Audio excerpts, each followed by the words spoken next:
Is Geetha Gurumurthy live in Downing Street for BBC News, BBC World and BBC One viewers who are just joining us.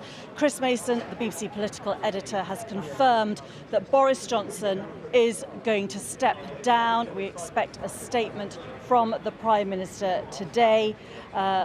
He will serve as Prime Minister until a successor is elected in the autumn, if the Conservative Party members, of course, and the MPs allow him to stay on until the autumn. Of course, there needs to be now a Conservative Party election for the new leader. It's expected there will be a very big field. We saw a letter from Nadhim Zahawi published on Twitter today calling for the Prime Minister to step down.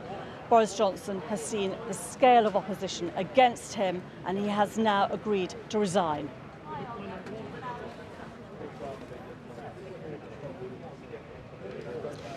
Well, of course, it had been incredibly febrile in the last 24 hours and it was clear that this was only moving in one direction. That came after a very senior Foreign Office official contradicted the Prime Minister, saying effectively he had been dishonest about a very serious sexual assault allegation against a member of the Prime Minister's government. That whole scandal was just the latest in a stream of scandals that has dogged the Prime Minister after Partygate.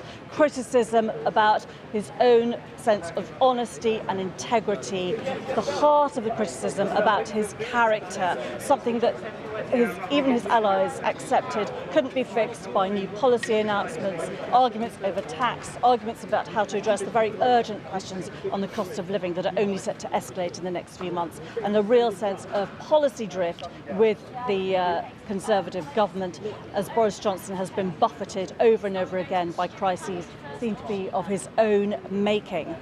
Well, of course, we have had a stream of resignations, over 50, 54, 55 resignations or more, and of course we've also had the interventions today from Nadhim Zahawi, who has described himself as a friend of 30 years, saying that he privately counselled the Prime Minister to step down yesterday, but today has gone public with that call, and Michelle Donnellan, the Education Minister, newly appointed only yesterday, again resigning. It looks chaotic. Critics of the Conservative Party in the opposition, of course, say that the whole party, the whole Tory party, has been corrupted by what is going on by the leadership of Boris Johnson.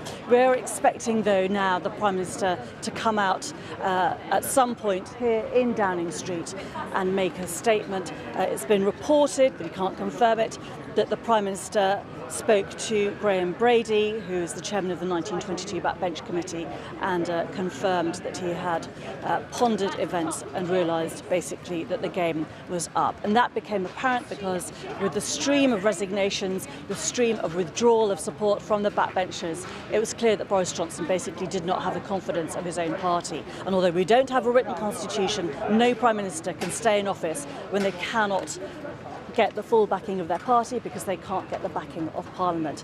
We also heard a number of criticisms from former ministers today saying they feared this was a Trump-style challenge to the Constitution, someone trying to stay in office beyond the time that they had any legitimacy to do so. Those are very, very serious charges. Some people even questioning whether Boris Johnson's judgment was completely sound, given the fact that he had not seen the scale of opposition and stepped down already. Well, it seems that today, this morning, that moment has finally come.